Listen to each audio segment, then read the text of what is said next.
Kembali lagi di Cahaya Hati Indonesia, Masya Allah. Ini greget banget nih dari tadi kita sebenarnya udah ngobrol-ngobrol ya tentang tema ini tentu saja bersama guru kita yang dimuliakan Allah Subhanahu wa taala, Al Ustadz Kiai Haji Muhammad Nur Hayit dan Ustadz Abil Kifran. Ini temanya nakal-nakal gimana gitu ya. Tips pasangan agar tidak nakal. Oke, berarti nih kalau misalnya kita ngebahas ini berarti nakal di luar ya nggak boleh nih Ya, Kiai. Nah, ini gimana sih supaya tips pasangan kita nggak nakal? Karena nakal ini relatif ya. Ada satu sisi yang bilang, oh itu nakal, atau oh enggak itu biasa gitu. Nah gimana sih barometernya nih Kiai? baik. Tips agar pasangan itu tidak nakal. Iya. Tapi nakal di luar atau nakal di dalam? Nah itu dia Kiai. Karena dalam konteks Islam ketika sudah sah menjadi suami istri, justru suami istri ini harus nakal tanda kutip. Bener Masya Allah. Pasangan ini harus saling menggoda. Karena kalau nggak saling menggoda, pasangan ini nanti jenuh, akhirnya yang terjadi potensi masalah yang akan menghinggapi keluarga itu. Tuh. Maka nakalnya ini nakal di luar atau di dalam Ali? Nah ini mungkin yang kita sikapi yang di luar dulu deh guru. Yang di luar. Eh, Kalau nakal di luar sudah pasti tidak boleh. Karena Islam mengajarkan pernikahan itu gunanya untuk menjaga kehormatan masing-masing pihak. Dengan pernikahan seorang perempuan akan menjadi terhormat dan dengan pernikahan seorang laki-laki pun akan menjadi terhormat. Maka pernikahan adalah penyelamat dari kenakalan-kenakalan itu. Bagaimana agar kenakalan-kenakalan itu tidak terjadi setelah kita menikah? Services antara suami dan istri harus selalu diupdate. Pelayanan suami kepada istrinya dan sebaliknya pelayanan istri kepada suaminya harus selalu diperbaharui. Dengan cara apa? Tentu dengan ketentuan yang diajarkan oleh Rasulullah Shallallahu Alaihi Wasallam. Karena Rasulullah adalah rujukan kita, rujukan utama kita dalam menjalani kehidupan yang bahagia fit dunya wal akhirah. Apa salah satunya yang bisa kita lakukan agar pasangan suami istri ini menjadi harmonis dan tidak nakal di luar sana? Gunakan hak-hak dan kewajiban-kewajiban yang sudah ditentukan oleh syariat, kita kerjakan sebaik-baiknya. Contoh, seorang istri kalau dia sudah menjadi istri yang sah, pastikan laksanakan kewajiban seorang istri yang solehah. Taat kepada suaminya, selalu membahagiakan kepada suami dan pastikan selalu membuat kejutan-kejutan bahagia untuk suaminya. Insya Allah tidak akan menjadikan suaminya lari di luar sana untuk mencari calon-calon istri baru yang lain. Nah, sebaliknya seorang suami juga demikian. Kalau ingin tetap dimuliakan, dihormati oleh istrinya, jangan pernah bermain-main dengan yang di luar sana. Muliakan istrimu yang sudah memuliakan kamu dengan cara apa? Kasih kejutan-kejutan setelah pulang kerja. Kasih kebahagiaan-kebahagiaan yang dia tidak kira. Istri kita tidak kira kalau kita akan beri kebahagiaan itu. Contoh, ulang tahun kasih hadiah. Tidak hanya kita ajak makan di luar. Kemudian di event-event spesial, apakah itu hari-hari besar, liburan dan seterusnya, ajaklah ke Bali. Kalau ada sedikit uang ke Australia, ke Amerika, tentu akan menjadikan hati istri kita semakin terpaut.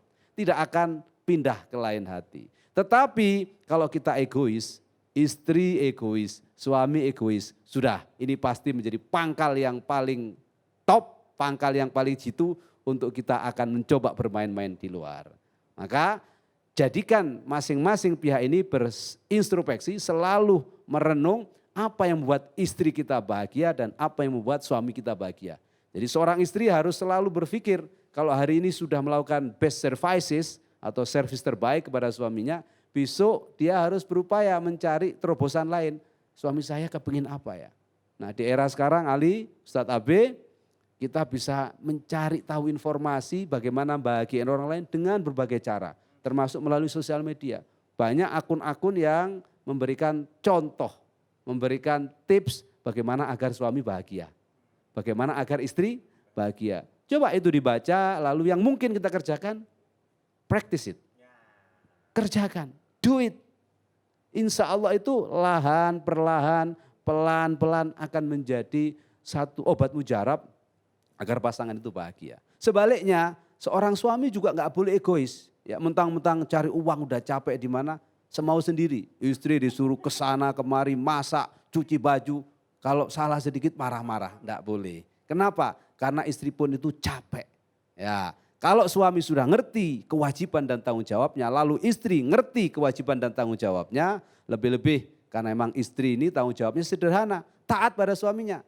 Maka Rasulullah SAW bersabda, apabila ada seorang perempuan, dalam konteks ini adalah istri, yang mampu menjaga sholatnya, mampu menjaga puasanya, mampu membayar zakatnya, mampu menjaga farjinya, menjaga kehormatannya, dan yang terakhir taat kepada suaminya, maka fadkhulul jannata min ayyi babin sa'at. Silakan kau masuk surga dari pintu manapun yang kau mau. Intinya kalau perempuan, para istri setia sama suaminya, selalu membahagiakan, pasti akan melahirkan cinta dan kasih sayang suami. Kecuali suami yang brengsek. Ya, istrinya udah full, all out, membangun cintanya yang luar biasa, tetap aja selingkuh. Nah, itu nanti suami-suami yang terlaknat. Yang laknat siapa? Tidak hanya Allah Subhanahu wa taala, tidak hanya para malaikat, tidak hanya Rasulullah sallallahu alaihi wasallam, tetapi juga kullul makhluk fauqal ardi. Setiap makhluk, hatal hut fil bahar. Sampai ikan-ikan ikut melaknat. Kenapa? Ada istri yang solihah, kok kamu malah selingkuh berzina di luar sana. Na'udzubillahi min zalik. Baik, Masya Allah ya. Aduh Ustadz Abe tadi udah jelas banget sebenarnya ya. Nah Ustadz memang kadang-kadang apa ya, nakal ini disebut ibadah kalau di dalam. Jadi hitungannya ibadah sehingga akhirnya dinyakin ibadah. Nah kalau misalnya nakal di luar memang saat ini ya mungkin karena tidak seperti tadi Kiai sudah jelaskan ya. Adanya ketidakharmonisan ya. Nah ini ada yang karena umurnya udah berapa jadi malas gitu segala macam. Ini gimana sih untuk memaintain ini Kiai? Terima kasih Bang Ali. Iya. Izin Kiai, Masya Allah tadi guru kita telah gamblang banget buat ngejelasin bagaimana caranya agar tips ini bisa memberikan satu penyelamat dalam rumah tangga. Tentu senada dengan apa yang guru kita sampaikan, Rasulullah menyatakan dalam hadisnya, khiyarukum linisaikum. Sebaik-baik di antara suami adalah orang yang paling baik dengan pasangannya. Nah, di sini bisa menjadi muhasabah. Kalau pengen barometer istri kita bisa menghargai kita, nah tunjukkan dulu kepada kita sebagai suami mampu nggak menghargai istri. Sehingga dari mulai dia bekerja dari yang kecil, guru, sampai siang hari, sampai malam hari, sampai pagi lagi, semuanya ada penghargaan yang luar biasa dari suami. Dan itu perkara hal yang kecil tapi mahal. Kenapa? Karena merasa diakui dengan apa yang dilakukan oleh setiap istri. Bu, Baik. bu. Ya. Bu. Ya. Masih ini Bu, masih semangat.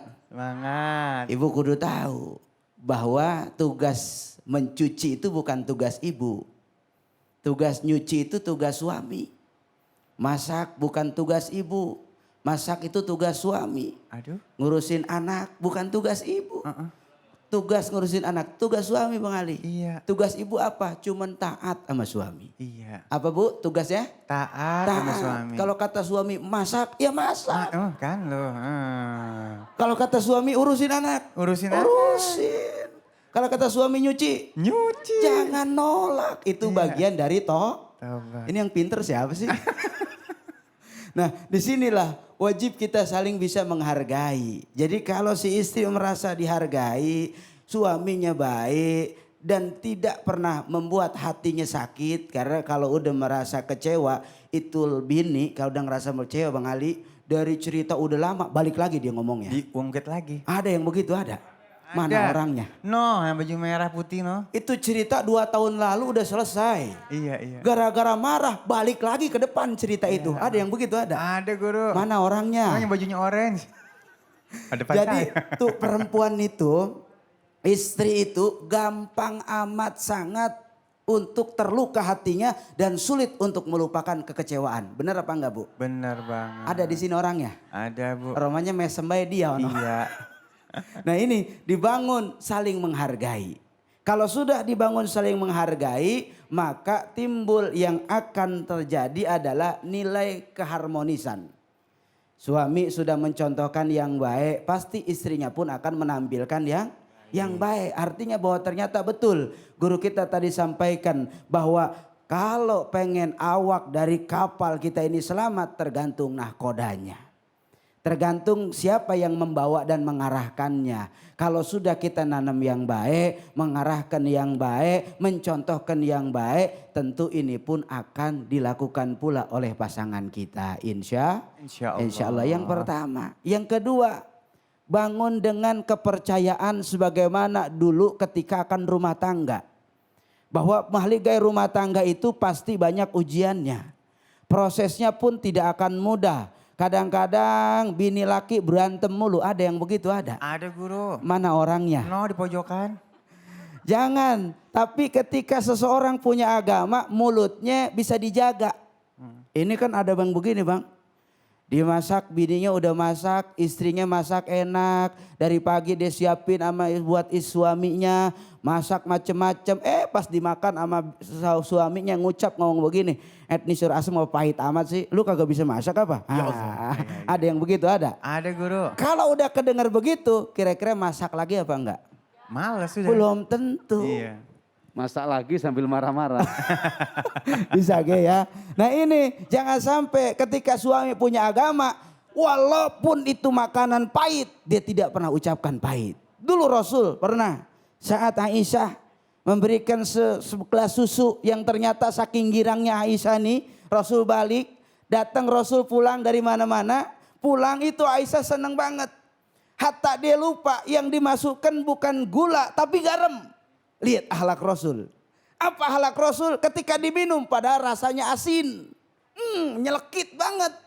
Ditanya kan bini mah biasa begitu.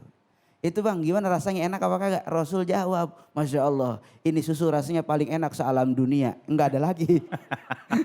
Kenapa? Karena ingin bahagiain hati istrinya. Nah insya Allah suami-suami yang bisa jaga perasaan hati istrinya, dia punya pahala bukan cuma buat istrinya, tapi dirahmati oleh Allah Subhanahu Wa Taala. Masya Allah ya. Jadi sebenarnya sudah tidak ada lagi reason untuk nakal di luar ya. Jadi kalau sampai ada yang nakal di luar berarti harus introspeksi di dalamnya. Baik, Masya Allah. Dan sesaat lagi kita akan menjawab pertanyaan-pertanyaan dari media sosial. Jangan kemana-mana, tetap bersama kami di Cahaya Hati Indonesia.